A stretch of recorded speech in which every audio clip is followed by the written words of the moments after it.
Salve, salve pessoal! Temos aí hoje como tema aquele assunto que todo estudante odeia, que é o início do sistema colonial colocado em prática aqui no Brasil. Tá? Por que odeia? Porque é mal dado. Vamos falar bem da real. Aqueles que tentam dar uma aula sobre o Brasil colônia acabam tropeçando em alguns termos os quais não têm domínio, como eu vejo aí pelos youtubers da vida, tá? E acabam aí, por conta dessa falta de conhecimento, tornando o assunto chato, enfadonho, coisa que não é, beleza? Vamos começar bem de boa com o processo que começa durante aí as viagens de navegação, tá? Manuel I, que está na outra videoaula sobre a expansão marítima, é o responsável pela colocação em prática aqui no Brasil do Tratado de Tordesilhas. Foi ele que enviou Pedro Álvares Cabral para cá, para confirmar a existência dessas terras. Tá? 1500 o Cabral vem, Pero Vaz de Caminha escreve a carta, envia para o rei, fazendo aquela troca de favores básica. Tá? E o que acontece? Na carta do Caminha não há aquilo que Manuel gostaria de ter lido, de que havia ouro, prata, riquezas ou especiarias na região. O que o Caminha coloca é que nessa terra, bem chã e plana, em se plantando tudo dá. Só que não é uma riqueza imediata. Plantou, vai colher, tal. É um negócio meio demorado. Então, não é aquilo que o Manuel queria. Como ele já tinha um comércio relativamente em potencial com as Índias, ele desloca o foco para lá e abandona o Brasil à própria sorte. O resultado disso na prática, pois como Portugal vivia sob a égide do sistema mercantilista que procura a riqueza de forma imediata, inclusive aí no caso com o metalismo, busca de metais preciosos, que é o bulionismo que você estuda em sala, ou, por exemplo, a balança comercial favorável, exportar mais do que importar, um protecionismo alfandegário, ou seja, eu quero vender, mas não quero comprar, então eu estabeleço barreiras alfandegárias, coloco em prática aí tarifas e o intervencionismo do Estado. O rei não percebe nada de lucrativo. O que ele faz? Ele larga a mão, tá? E deixa, como eu falei, a própria sorte. Quem quisesse vir custeando do próprio bolso, beleza, vai que encontra alguma coisa de útil naquela terra nova, né? E nesse sentido, liberado está para as chamadas expedições exploradoras, que acabam sendo, basicamente, lideradas por cristãos novos. O que é um cristão novo? É um judeu convertido ao cristianismo, já que o judaísmo era uma prática religiosa proibida em Portugal desde século XII, desde praticamente a implantação do Estado português. Tá?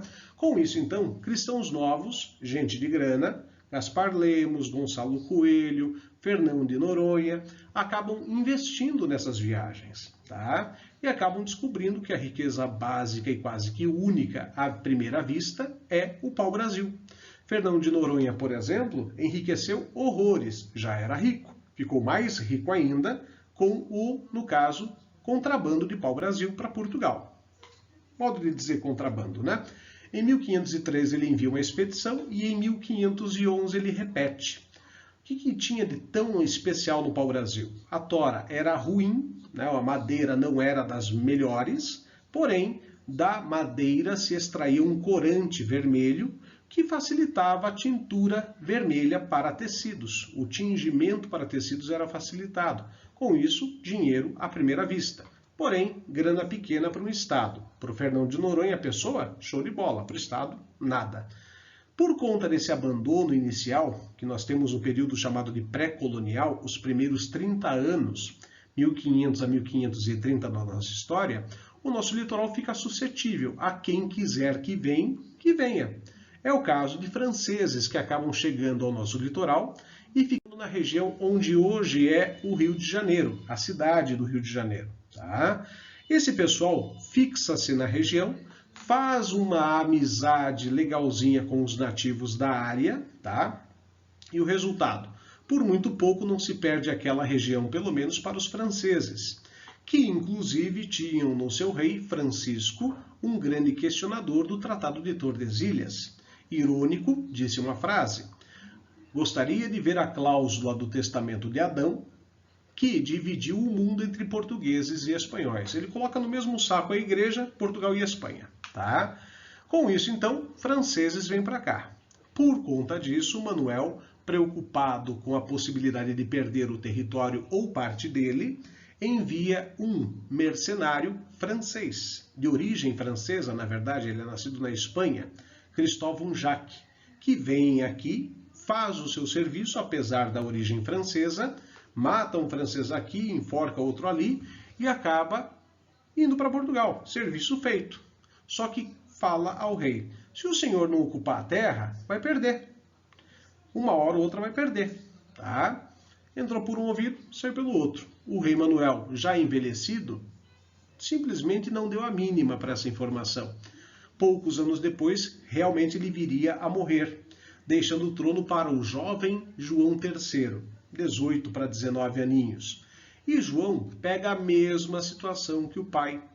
O nosso litoral na área do Rio de Janeiro, ocupado por franceses novamente, que voltaram à região. Não estava ocupado, eles voltaram. O que faz então João? Chama o mesmo Cristóvão Jacques para dar conta do recado. Vai lá ele de novo, mata um francês aqui, mata outro ali, chega para o rei João III e fala, se não ocupar, perde.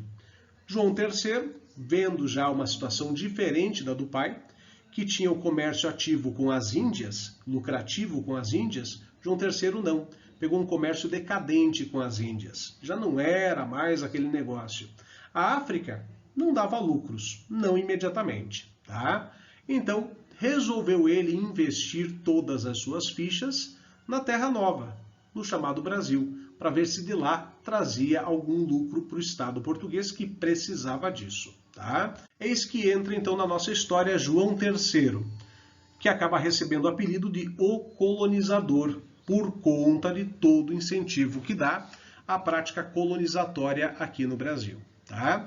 João III, por conta disso, em 1530, enviaria o amigo pessoal, Martim Afonso de Souza, com os primeiros personagens a colonizar a nossa terra, com a missão explícita de fixar esse pessoal aqui. Aí surge um problema. Qual? Quem vai sair de Portugal, deixar o conforto do seu lar, deixar o conforto do seu castelo, deixar onde mora, para ir para uma terra que ninguém sabe nada, para construir tudo do absoluto zero? Ninguém, absolutamente ninguém. Resolveram, então, recorrer a quem? Prisioneiros, recorrer a quem? A prostitutas, a órfãos que não tinham direito à herança e mandar essa galera para cá, cerca de 400. Só que Martim Afonso de Souza não tinha apenas o objetivo de jogar, despejar esse pessoal por aqui, né? Um objetivo territorialmente mais importante, que era este aqui, ó, de verificar se estas terras aqui, ó, do Rio da Prata, eram território português ou espanhol. O mapa que ele tinha era este aqui. Verificou a distância e confirmou, é terra nossa. Errou nas contas. Não posso, de forma alguma, crucificar o Martim por esse erro de cálculo. Não tinha ele responsabilidade sobre isso. Tá? Resultado, o Martim Afonso de Souza funda um povoado numa margem do Rio da Prata que chama-se Sacramento. Deixa lá uma galera para começar o povoado.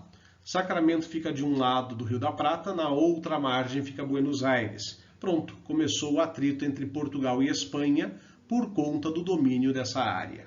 Tá claro? Por conta disso, minha gente, o que acaba rolando? Tá? Portugal de um lado, Espanha do outro, Martim Afonso de Souza volta para Portugal. Antes disso, fundaria em 1532 a primeira vila do Brasil, que é a Vila de São Vicente, no litoral hoje de São Paulo, tá? E volta para Portugal, nunca mais retornando aqui para o Brasil, tá? Em 1534, com as notícias da terra, com a notícia de que o Rio da Prata é nosso, né, entre outras coisas, João, então, pega lá literalmente uma régua e traça as divisões do litoral brasileiro, com base no Tratado de Tordesilhas, dividido em 15 lotes, que deram origem a 14 capitanias hereditárias, que foram parar nas mãos de 12 donatários. Oh, mas por que não foram 14 donatários, né? Porque o negócio era muito ruim, não atraiu a atenção dos fidalgos portugueses. Ninguém era trouxa de aceitar as regras do jogo. Por quê? Uma delas é bem básica. Todo o custo de criação de vila, povoado, é por conta do donatário e dos envolvidos na empreitada. Encontrado ouro, prata ou qualquer pedra preciosa, 1/5 é do rei. Ou seja, o rei não faz absolutamente nenhum esforço, mas intervém com o Estado se necessário fosse. Ninguém aceitou essa empreitada de primeiro passo. O resultado foi um fiasco o sistema. Somente 2 capitanias prosperaram nesse primeiro momento: São Vicente e Pernambuco. São Vicente por conta da escravização de nativos, tá? E Pernambuco pelas terras férteis que havia na região. Tá?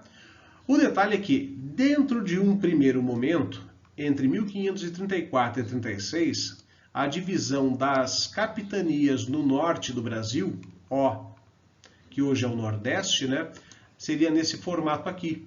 Com o tempo mudou para o modelo que você viu anteriormente. Tá?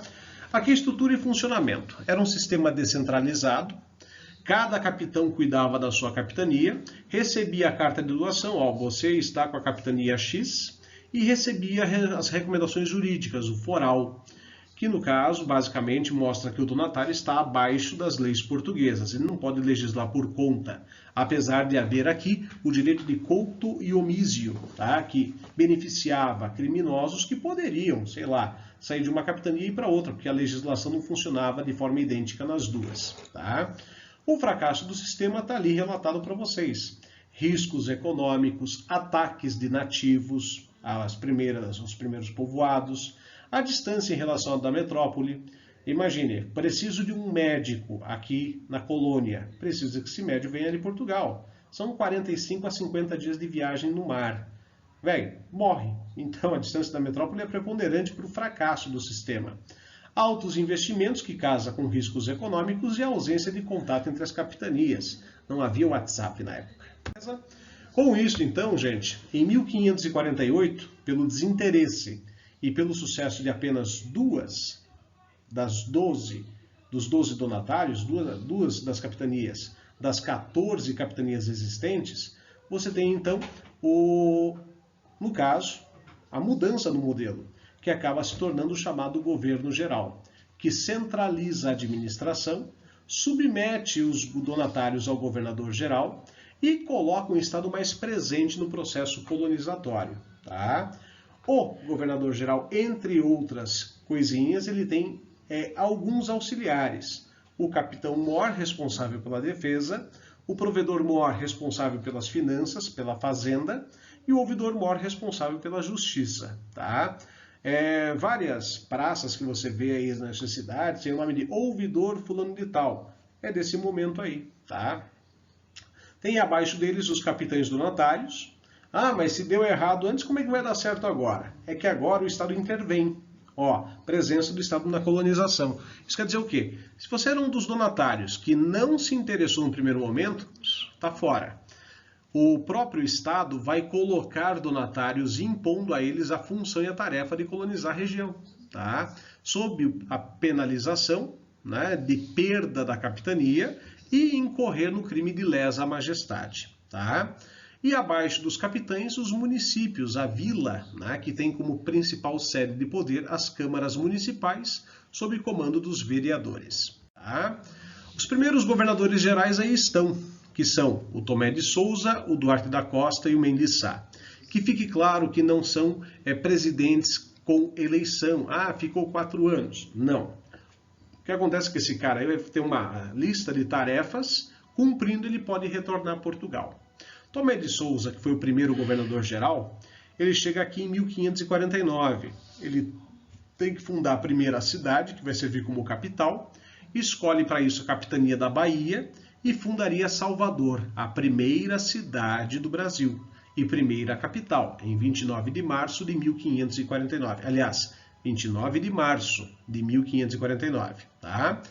Chega junto com eles os primeiros jesuítas, os primeiros negros para servirem como mão de obra, já que a função do jesuíta vai ser catequizar a população nativa e local. E o negro, para a Igreja Católica, não passa de alguém sem alma. Então ele não pode ser catequizado, o nativo pode, beleza? Funda-se o primeiro bispado em Salvador, com o primeiro bispo sendo Dom Pero Fernandes Sardinha, tá? E por fim, ele incentiva expedições de exploração no nosso litoral para verificar se tem alguma coisa de útil que possa ser explorada, tá? Duarte da Costa, o próximo governador-geral, fundaria o Colégio de São Paulo, certo? Errado. Durante o governo dele, que durou de 1553 a 1557, os jesuítas, andando pelo território brasileiro, fundaram o Colégio de São Paulo, que fica hoje na região central de São Paulo, e que, a partir dali, serviria como algum local para catequizar os nativos da região, tá? Só que o Duarte da Costa foi um péssimo administrador, tá? Ele, entre outras proezas, ele libera a prostituição e o jogo no Brasil, fazendo com que isso aqui virasse uma lambança. E por conta disso, o Duarte da Costa sofre, entre outras situações, uma invasão francesa no nosso litoral, novamente no Rio de Janeiro. Ah, é porque o francês já conhecia. Gente, não é o mesmo francês. Eu estou aí 40 anos depois das primeiras invasões, então não é o mesmo grupo. Este grupo francês é de huguenotes, calvinistas franceses, que estavam fugindo de perseguições religiosas na França e que viram aqui, pelo abandono da região, a possibilidade de se fundar uma colônia e ter uma nova vida. A colônia França Antártica. Por conta dessas proezas que Duarte da Costa conseguiu, acaba ele sendo aí, no caso, alvo de críticas por parte dos jesuítas, principalmente por conta das atitudes do seu filho, Álvaro da Costa, cujo passatempo era invadir missões jesuíticas e estuprar as nativas.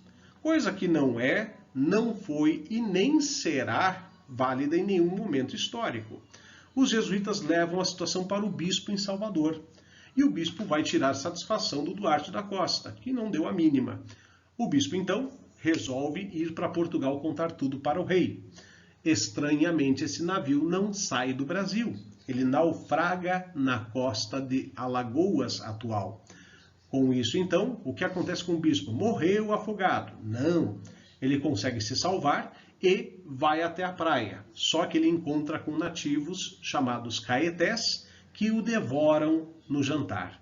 Resultado disso, o Brasil está sem bispo. Duarte da Costa se vê numa encruzilhada. Ele tem que pedir um novo bispo para Portugal. Que justificativa ele vai dar? Né?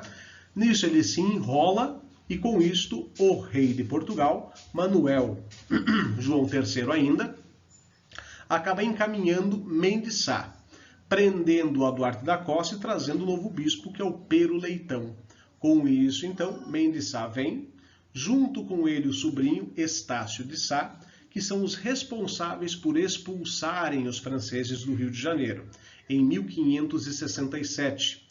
2 anos antes, em 1565, Estácio de Sá, o sobrinho do Mendes Sá, fundaria a cidade de São Sebastião do Rio de Janeiro, tá? Que acaba configurando na grande cidade do Rio de Janeiro de hoje. Tá? Dentro do momento ali, os franceses expulsos, agora é a vez dos nativos, que começam a ser perseguidos pelas tropas do governador-geral e pelos jesuítas. Há uma grande articulação dos nativos na região do Rio de Janeiro, chamada de Confederação dos Tamoios, que foi desarticulada devido a uma grande picaretagem promovida pelo José de Anchieta jesuíta, que consegue convencer Cunha Bebe, líder dos Tamoios, para que fizesse lá um acordo de paz com o Mendes Sá e com o governo geral. Na verdade, preparava os nativos para um massacre, coisa que veio na sequência. Mendes Sá permaneceria aqui até 1572, governando o Brasil por 15 anos. Tá? É o mais longo governo na história do Brasil colônia, 15 anos. Pede sua exoneração do cargo, porém, o quarto governador do Brasil não chegou. Ele foi alvo de uma emboscada por franceses no Oceano Atlântico e teve o seu navio afundado. Mendes Sá, sem a sucessão, acaba morrendo em território brasileiro em 72. Perfeito, gente? Encerramos aqui essa parte administrativa do Brasil. Na próxima videoaula sobre esse tema Brasil Colônia, veremos a parte econômica. Um abraço.